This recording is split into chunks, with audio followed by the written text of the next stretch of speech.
നിനക്കവന് ഇത്രയ്ക്ക് ഇഷ്ടമായിരുന്നെങ്കിൽ പപ്പയോട് പറഞ്ഞുകൂടായിരുന്നു മോളെ. എന്താ പപ്പയ്ക്ക് എന്താ വേണ്ടേ?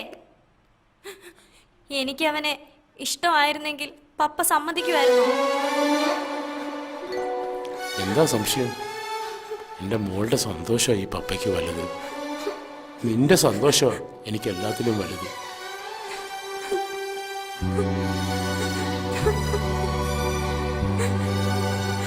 മോളെ അലീന, പപ്പയ്ക്ക് സങ്കടമാവെന്ന് വെച്ചാ അവനോടുള്ള സ്നേഹം ഞാൻ മറച്ചു വെച്ചത്. നിങ്ങൾ ഇങ്ങോട്ടൊന്ന് വന്നേ.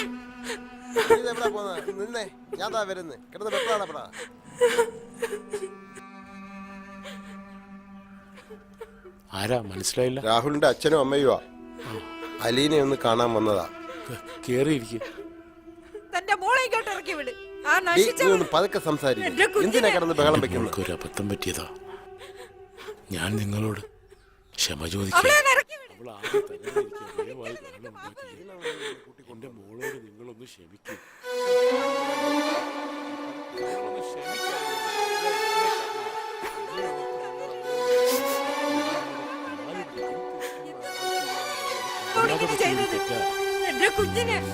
നിങ്ങൾ ഇവിടെ നിന്ന് പോയി തരാമോ?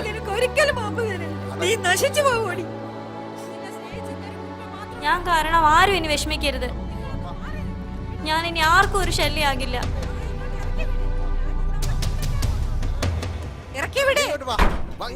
നിങ്ങളെന്റെ കയ്യിൽ എന്നെ സ്നേഹിച്ചെന്നൊരു കുറ്റം മാത്രമേ അവൻ ചെയ്തുള്ളൂ. പെറ്റമ്മയുടെ ദുഃഖം എന്താണെന്ന് എനിക്ക് അറിയില്ലടി. രണ്ടു പറഞ്ഞില്ലെങ്കിൽ ദൈവം പോലും പൊറുക്കില്ല.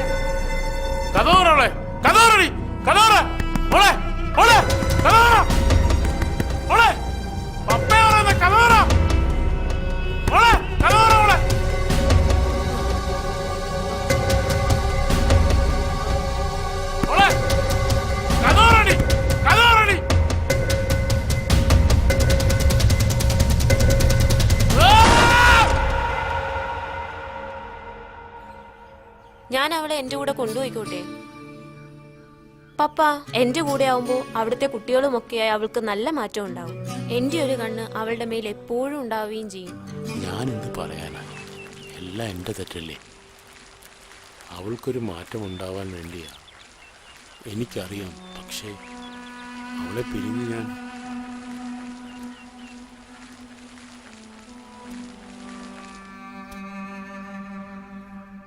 നീ തന്നെ അവളോട് ചോദിക്കേ. പുറത്തോട്ടൊക്കെ ഇറങ്ങാതെ എത്ര നാളെന്ന് ചോദിച്ചാ നീ ഇങ്ങനെ കഴിയുന്നേ? നമുക്ക് പഴയതുപോലെ ഒന്ന് അടിച്ചു പൊളിക്കണ്ടേ, അല്ലേ പപ്പ? എൻ്റെ മോൾക്ക് എന്നെ കാരണം സന്തോഷകരമായൊരു ജീവിതം കിട്ടിയില്ല. നീയും എൻ്റെ മോളെ പോലെ തന്നെയാ. നീ തീരുമാനിച്ചോ, ഈ വീട്ടിൽ നിന്നും എന്നിൽ നിന്നും അകന്നാൽ അവക്കൊരു മാറ്റമുണ്ടാവുമെങ്കിൽ സന്തോഷം അതാണല്ലോ. ഞാൻ പൊക്കോളാം. എന്നെ കാണാതാകുമ്പോ പപ്പയ്ക്ക് കുറച്ചും കൂടെ ആശ്വാസമാകുമല്ലോ. അതാ നല്ലത് പപ്പ. ഞാൻ എന്തായാലും ലക്ഷ്മിയുടെ കൂടെ പോകുക. രവിയേട്ടൻ ഇപ്പൊ അവളോടുള്ള ദേഷ്യം എല്ലാം മാറി കാണുമല്ലോ. കുറച്ച് കാര്യങ്ങൾ അത്യാവശ്യമായിട്ട് നേരിൽ പറയാനുണ്ടേ. നിങ്ങളുടെ പിണക്കം ഒന്ന് മാറ്റിയും വേണം. നാളെ ഞങ്ങൾ ഒരുമിച്ച് വരാം. Good night.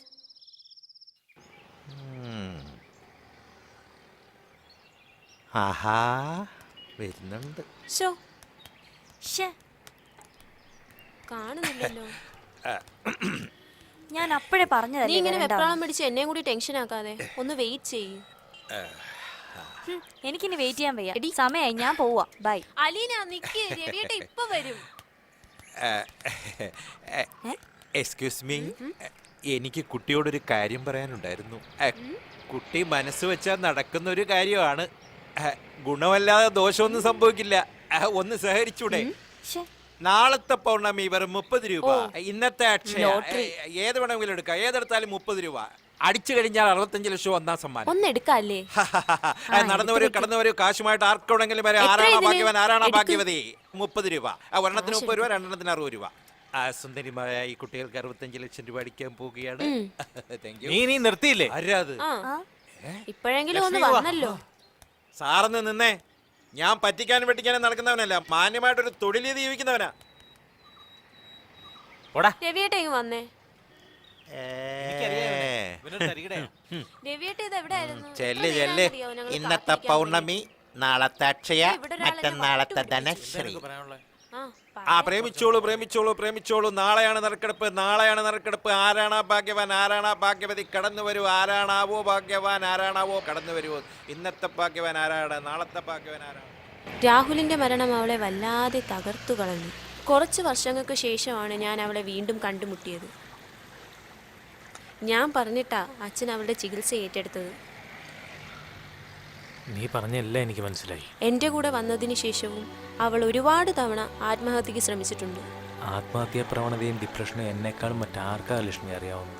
എന്നോടുള്ള വിശ്വാസം കൊണ്ടാ അവളുടെ പപ്പ എൻ്റെ കൂടെ അയച്ചത്. ലക്ഷ്മി, എത്ര നേരമായി? പോവാം. ദാ വരുന്നു അലീന, ഒന്ന് വെയിറ്റ് ചെയ്യ്. ദാ വരുന്നു. അവളുടെ കൂടെ ഒരു അല്പ സമയം സ്പെൻഡ് ചെയ്തൂടെ? രവിയേട്ടനെ കണക്കുള്ള ഒരാളുടെ കൂട്ട് അവൾക്ക് നല്ല ചേഞ്ച് ഉണ്ടാക്കും. എന്നെ ഒന്ന് സഹായിച്ചൂടെ? നോക്കാം. ഇങ്ങോട്ട് വാടി. എന്തോ ഇത്ര സംസാരിക്കാൻ? നിനക്കറിയില്ല എന്റെ കാര്യം. എന്താടി എനിക്കിങ്ങനെ ഒറ്റയ്ക്ക് നിൽക്കാൻ പറ്റും? താളം തെറ്റിയ മനസ്സുകളെ ജീവിതത്തിലേക്ക് തിരിച്ചു കൊണ്ടുവരുന്നത് അച്ഛൻ എന്നും ഒരു ഹരമാണെന്നറിയാമല്ലോ.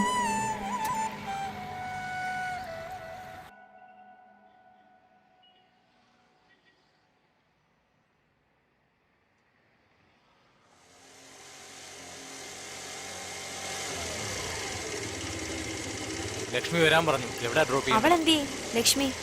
എനിക്കറിയില്ല. കേറുന്നേ കേറ്, എനിക്ക് വേറെ തിരക്കുണ്ട്.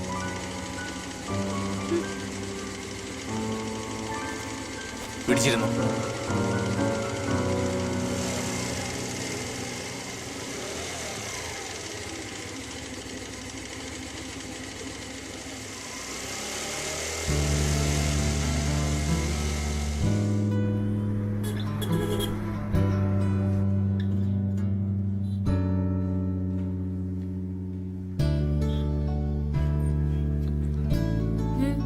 എത്രയായി?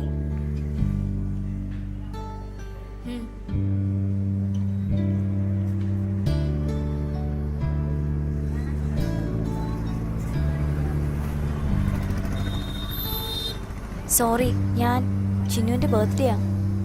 കേക്ക് ഓർഡർ ചെയ്യാനുണ്ടായിരുന്നു. ചിന്നുന്റെ ബർത്ത്ഡേ പാർട്ടിയോ? വൈകിട്ടോ?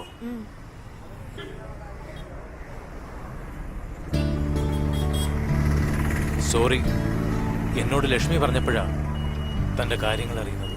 സോറിയുടെ ആവശ്യമൊന്നുമില്ല, ഞാനതന്നേ മറന്നു. റിയലി?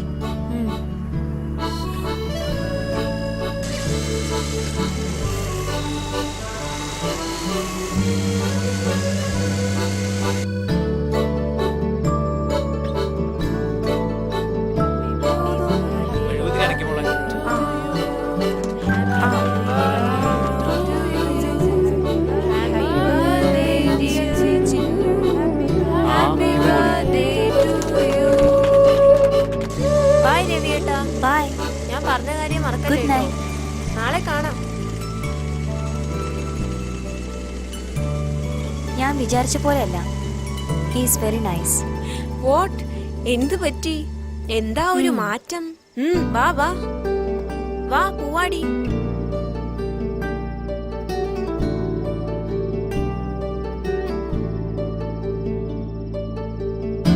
തിരക്കഥ പൂർത്തിയാക്കി എത്രയും പെട്ടെന്ന് ഷൂട്ടിംഗ് തുടങ്ങുവാനായി പോയ രവിയെക്കുറിച്ച് ആഴ്ചകൾ കഴിഞ്ഞിട്ടും ഒരറിവുമില്ലാത്തതിനാലാണ് ഞാൻ അവനെ തിരക്കി ഇറങ്ങിയത്.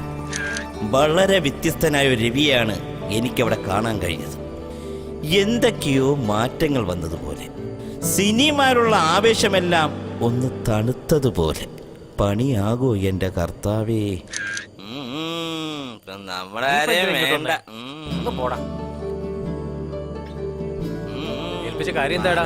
ഫിക്സ് ആയെന്ന് തോന്നുന്നല്ലടാ. ഫോട്ടോ എടുപ്പോ കൂടുന്നുണ്ട് ഡയറക്ടറിന്. ഹലോ, ഇങ്ങോട്ട് നോക്കിയേ. ഞങ്ങളൊക്കെ ഇവിടെ തന്നെ ഉണ്ട്. നടക്കട്ടെ നടക്കട്ടെ. ജോസിനെ മുകേഷിനെയൊക്കെ ഞാനൊന്ന് കാണട്ടെ.